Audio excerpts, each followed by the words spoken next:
So we talked about the cell being selectively permeable. Well, what are the different methods or modes that we use in order for things to go in and out of the cell? So we're going to talk about movements into and out of the cell and what are the different types of processes here. There are several animations that we normally watch in class. Watching animations on a recorded PowerPoint or in Blackboard Collaborate doesn't work very well. And so I put those separately, but you need to really be sure to watch those, especially for this unit right here, because when you watch those, everything that I'm telling you is going to make so much better sense. So watch this lecture first, then go and watch those different processes because it just brings them to light. There are some things that you can explain all you want, but when you see it, act it out, it makes much more sense. They're usually just a couple minutes long. Please go and watch them. You definitely need to be sure that you understand these different processes because we're going to be talking about these as we go throughout the entire course. And again, we'll talk about those in microbiology as well. And if you happen to, for some reason, take general biology, we will also talk about them there. So this is a very foundational topic in science in general. All right, so movements in and out of the cell use what we call a passive process, which is not very active. It's kind of done without a whole lot of effort, or an active process, and that is going to require energy. Okay, so this is a very important point. This needs no ATP, which is what energy is. That is the energy currency of the cell. So if we say energy, we mean ATP. These need ATP. You need to know these lists and which ones need ATP and which ones don't need ATP. You need to know which ones are passive and which ones are active. So make yourself a little acronym to remember these, like SOFOF, or make a sentence out of them.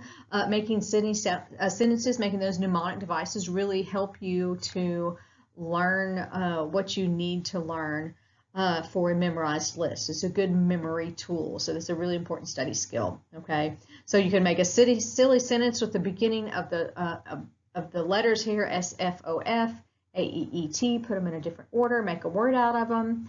Like T could be T, E, E, A, and then that will help you to be able to pull those things from memory. Okay.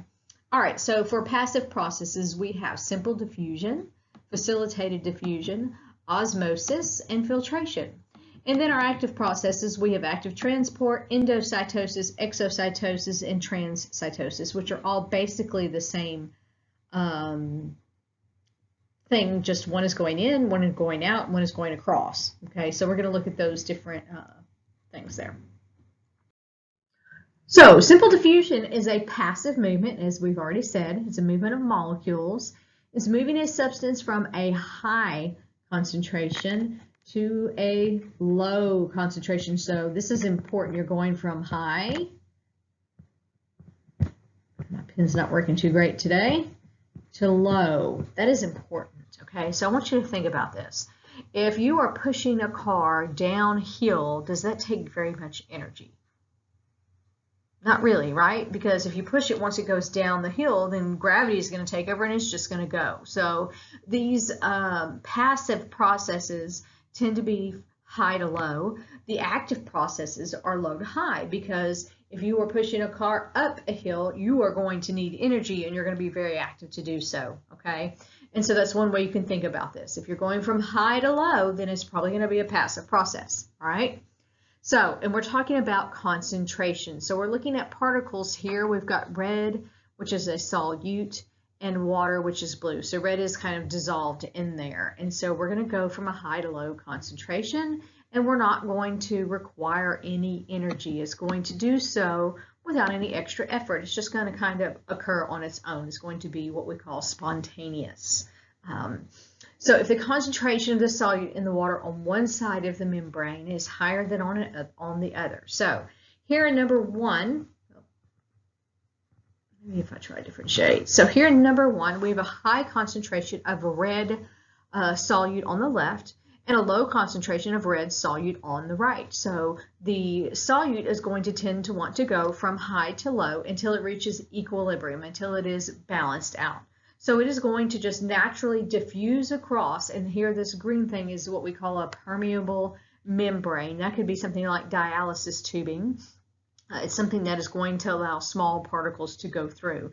And so it's going to just naturally diffuse through on its own until the concentration is equal on both sides. And that is what these three diagrams here are showing you. On the first one, there is no red on the right. On the second one, they're starting to move. And on the third one here, we've reached equilibrium and has balanced out. Now that doesn't mean particles aren't moving. It just means that the red particles are moving at an equal rate from right to left. And so they stay in a balanced manner most of the time. Okay, so that is osmosis. And this is, I'm sorry, simple diffusion. I don't know where I got osmosis from. Simple diffusion. And this occurs with things like oxygen, carbon dioxide, and lipid-soluble substances. If the word diffusion kind of trips you up, I want you to think about this. If I take a bottle of perfume and I stand in one corner of the room, and I know you've all been in classroom where somebody whips out their strong, pungent, stinky perfume or cologne, and it's usually those junior high boys, 7th, 8th grade, 9th grade boys, okay? And they get out this cologne and their Axe, and they put on about 5 times more than they need, all right? So the people that are closest to them are going to smell it first. Okay, it's going to diffuse across the room. That's what diffusion is. And so somebody in the far corner is going to eventually smell it as well. Okay, and so it's going to diffuse out and then it's going to spread out until it's kind of spread out along the whole room. That's what diffusion is. So next we have facilitated diffusion. Well, what does it mean to facilitate? Facilitate kind of means to help along. I'm your facilitator in this course. You have to still kind of do some of the work yourself. You still have to study and learn the material, but I'm here to help you do that, okay? So facilitated diffusion is going to move a substance down its concentration gradient. When we talk about down its concentration gradient, okay, we're talking about from high to low, okay? So we're moving down the concentration gradient.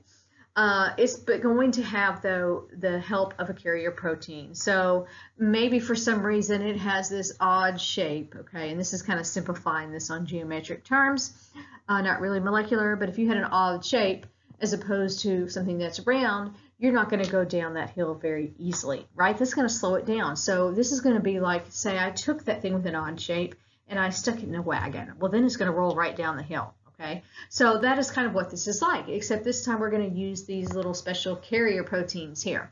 But it doesn't require any extra energy, okay? This is going to include things like ion and water channels and different proteins, glucose, amino acids. So to move it against a concentration, if you were moving up a concentration gradient, then you would need energy, because again, you would be moving uphill. So we're still going downhill here, so no energy is needed. You can also look in this picture and you can see these little molecules, okay? So this is the high area. You can see there's more of those little gray dots, whatever that is, oxygen or whatever. And there is on the outside or the extracellular environment. Extracellular means outside the cell. Then there is on the intracellular environment. And so there's more outside than in, so it's going to go from high to low. So it's going to go in, and it's going to do so going through this particular protein molecule, that carrier molecule, okay? So osmosis is the movement of water across a selectively permeable membrane. So the difference here is this is the movement of water. We were talking about the movement of solutes, and now we're looking at the movement of water, which is generally going to go the opposite way. So this is going from a high concentration to a low concentration. Water is going to move towards the higher concentration of solutes. So back in the same diagram we looked at, we've got a high concentration of solutes there, so the water is going to travel this way. A good way to remember this is that water follows salt. Think about the last time that you ate popcorn. It's very salty. What does it make you? It makes you thirsty. And so it's easy to remember that water follows salt. Now, this doesn't have to be salt as the solute, but that's a really good way to keep it straight and remember which direction the water is going to flow. So we're going to look at osmosis and osmotic pressure and what it does to cells. If cells are placed in solutions of differing solute concentrations, okay? So we want to define solute versus the solution. I've talked about solutes a little bit, so you probably have already inferred what the definition is, but let's go ahead and define it. So the solute is going to be whatever it is that you're dissolving, so to speak. It's not always dissolving, but whatever you're putting into solution. And Solution, of course, would be the larger portion, the liquid that you're putting it in. So an example of that would be iced tea. If you have iced tea, you put sugar in it, that is the solute, and the tea is the solution. Now, this can apply to two liquids. So if you're looking at two liquids, then the solute is the one you have less of, and the solution is the one you have more of. And of course, that relates also to solid particles. So let's look at this. So osmotic pressure is the ability of osmosis to cause enough pressure for the water to actually move. So when we were looking at the previous example and we had the higher concentration of solutes on the left, water is going to move towards that higher concentration of solutes. It's going to move to the left. So it's going to increase also as the concentration of those solutes increase. So we have three ways of defining what the environment is like when we're talking about cells, because we're humans and we're learning about human anatomy and we are made up of cells. So isotonic means the same solution, okay? Iso means same, so you're going to have the same solute solution ratio in both the cell and in the solution, okay? So you're not going to have any net water movement. As I said before, the solutes do move back and forth once they reach equilibrium, but they do so at a regular rate where they're all the same. And so here, this is the same thing occurring. There is no net gain or loss of water. It's occurring at an equal rate. Now, I want you to look at this particular diagram and look at A, B, and C. And you may not have ever seen a red blood cell, but I want you to pause this for a moment and look at those and see if you can figure out which one perhaps is in the isotonic solution. Okay, so if you picked A, you are correct. That is a normal, healthy red blood cell, and that is one in an isotonic solution. So that's normal. So what does abnormal look like? Well, we have hypertonic. Hyper means above. A hypertonic solution is going to have osmotic pressure. You're going to have a greater concentration of solute particles in the solution than the cell. So more water is going to leave than enters the cell, okay, because of the solute being higher. So cells are going to shrink. So we're going to look at B here for this one, okay? So you have a greater concentration of solute particles outside of the cell. So your water is going to leave the cell. The cell is going to shrivel up and shrink up. So that is hypertonic. Tonic refers to the solution. Next, we have hypotonic. Hypo means below. So now more water is going to enter than leaves the cell. And so you have a higher solute concentration inside the cell. So water is going to go into the cell here, okay? And so here, water is leaving the cell. If you put it in a hypertonic solution, and in C, hypotonic solution, water is going to enter the cell. So the solution is lower in solute. So water is going to enter the cell. And since we have animal cells and not plant cells, if we keep adding water, we are likely to have our cells rupture. So that's not a good situation to have. Filtration is often used to separate solids from a liquid. We have filtration that occurs in our body. Gravity is going to force water through a filter paper in this diagram up here. We are using gravity to help pull the water through. You have a porous filter that's got very small, tiny holes that will allow the water to go through, but the solid substances will remain on top. So we have the same thing that can occur in our capillary wall, okay? Tissue fluid is going to form in fluids with, when water and dissolved substances are filtered through the porous walls of capillaries. So we use filtration to keep larger particles inside of the blood vessels, and smaller particles can go through via filtration, okay? The force for that movement is caused by blood pressure. So we have hydrostatic pressure, hydro meaning water or fluid pressure, so that is very important in the body. This is how we get things delivered in different areas of our body. Our bloodstream transport things like oxygen and protein, hormones, all sorts of things. And this is one of the ways that we control how it gets out of the blood vessel into whatever tissue it needs to get into. So we've been looking at passive transport. And remember, those do not require any energy. Those are going from a low concentration to a high concentration. I'm sorry, a high concentration to a low concentration without any energy added and going down the concentration gradient. So now we are into the active processes. And the first one here is active transport. This is similar to facilitated diffusion, as in it uses the carrier molecules, but this requires energy. What is the name of that energy molecule? Do you remember? Yep, if you're right, if you said ATP, you're right. Okay, so we have to have ATP. And here we are going uphill, right? So here's the low concentration, and here is the high concentration, and we got to go uphill. So we're going against the concentration gradient, or up. The concentration gradient. I'm tongue-tied now for some reason. So if you are going to push a car up a hill, that is going to take energy, right? So this requires energy. This is really important in the body for things like pumps. And we have these pumps like the sodium-potassium pump. This sodium-potassium pump is very important with the nervous system. It transports sodium ions out of cells and potassium ions back into cells to restore the balance, or restore what we call a resting membrane potential. And I'll explain that a little bit more in the next slide when we can see the sodium-potassium pump. This is used also, pumps are used to move things like sugars, amino acids, and other ions. So here is the sodium-potassium pump. We've already said that it works with the nervous system. And what happens is when our brain wants to send a signal to something, it's going to cause a series of events to occur, which will cause what we call an action potential to fire. And this is basically an electric current that is sent through the nerve cell, and that will go to the nerve cell, or it will go to something to receive the stimulus, like a muscle cell. And so the way this works is the sodium ion channels will open and allow sodium to rush in. Sodium has a higher concentration outside of the cell normally, and lower inside, and so it's going to follow its concentration gradient without any energy and go in. And then later on, the potassium will also do the same.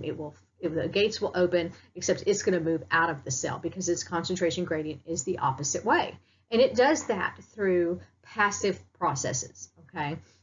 But that, as long as that is occurring, that nerve cell transmission, that action potential, continues to be signaled and sent. So if you think about the fact that if we are perhaps sending a signal to a muscle cell, and now muscle cells do have their own firing once they get the message, so don't confuse that.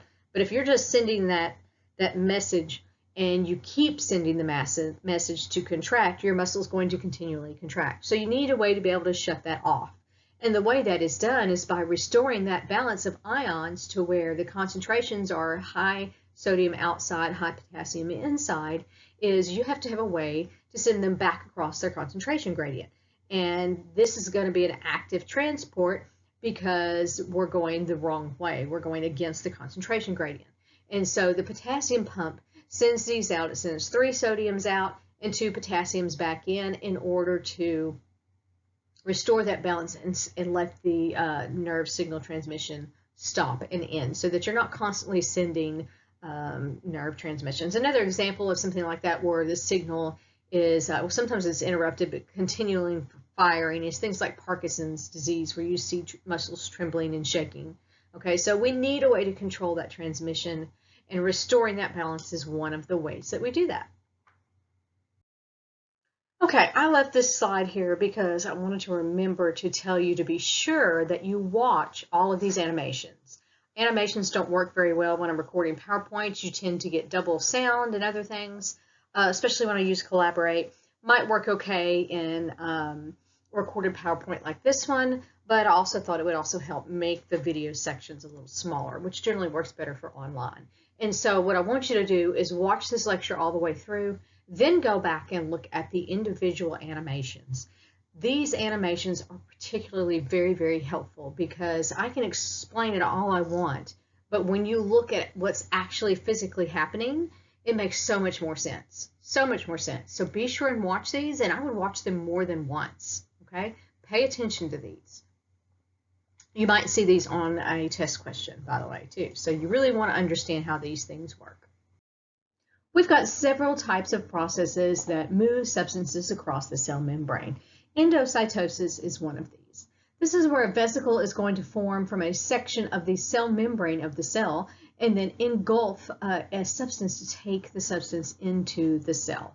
And so you can kind of see that here in this diagram. It's doing what we call an invagination. It is pinching in, so to speak.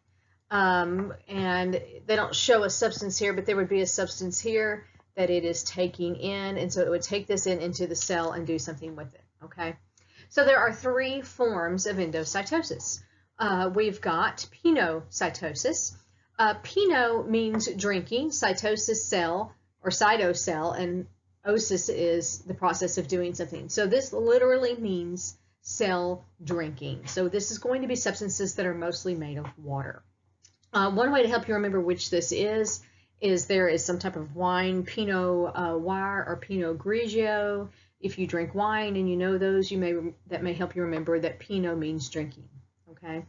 Phagocytosis means cell eating. Phago means eat, so this is cell eating. So this is going to be where you're engulfing a solid substance. Now, receptor-mediated endocytosis is a little bit different. It uses an actual protein receptor molecule on the outside of the cell that is going to bind to a very specific selected substance, and we usually call that a ligand, and it's going to bring it into the cell. So it's very, very specific. It works on very specific substances. And we're going to look at a diagram of that here on the next slide. So here on the top is a lysosome. This is enveloping a vesicle containing a phagocytized, so cell-eating particle. Inside of the lysosome, remember, we have digestive enzymes. So it's going to destroy whatever it brings in and digest it and diffuse the remnants into the cytoplasm. So lysosomes really do help to clean up the cell. On the bottom here is the receptor-mediated endocytosis. We've got a specific molecule binding to a specific receptor. And you know what? Let me say this again. How is that specificity determined? Well, look at this particular receptor. Look at that shape. It has this shape. Okay. So it has a specific shape. Remember, I told you shape determines function. And then so if you look at the thing that binds to it, it matches that shape. So that's how it knows what to take in, and that's how it takes in specific substances. They have to be a match in order to take it in, okay? So once it binds, that's going to stimulate the cell membrane to do that invagination or indent, take the substance in. A vesicle will form from the plasma membrane around it and enclose it and transport the molecule into the cytoplasm. Receptor-mediated endocytosis is really important because this allows cells that have certain receptors to remove certain specific substances, even if they're present only in small concentrations. So here in this picture, we've got a lysosome. It's enveloping a vesicle it has the vesicle in it as a phagocytized particle, digesting the enzymes and destroying it, and then this is showing it being expelled out into the cytoplasm. Here's a better look. You can see these pictures here of this receptor-mediated endocytosis a little bit better, okay? Just want to take a look, and like I've said, you want to look at your pictures in your textbook, read them, read what's going on in the bottom when it gives you the little caption, and really try to study it and try to understand and grasp what's going on. Lots of times, if it's kind of a complex process, I will draw it out and label things and summarize the steps as I go along, and that really can help you to learn it.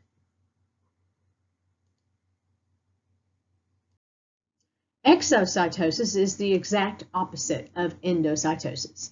Substances are placed in a vesicle, they're going to fuse with the cell membrane, and contents are going to be released outside of the cell. They're going to exit the cell. Endo means going in, exo means going out. Contents are going to be released. This is really important in nerve cells because nerve cells use exocytosis to release neurotransmitters. Neurotransmitters are chemicals that signal other nerve cells like muscles and glands. other nerve cells and muscles and glands. Sorry about that. So again, very important for us to be able to communicate and relay and start and stop things in the body. Transcytosis or transcytosis combines endo and exo basically to selectively and quickly move a substance from one end of a cell to the other. The healthy immune system is going to use transcytosis to keep an eye on and monitor pathogens in the small intestines to protect against things like food poisons. Another example is HIV. HIV actually takes advantage of this process and uses it to gain entry to places it shouldn't be. So HIV uses transcytosis to cross the lining of skin cells or epithelial cells in the anus, the mouth, and the female reproductive tract. So there's ways that these things are really beneficial for us, but we also have a lot of microscopic organisms that have found ways to get around those really important things. And this is the end of part 2. We've got part 3 to go as well.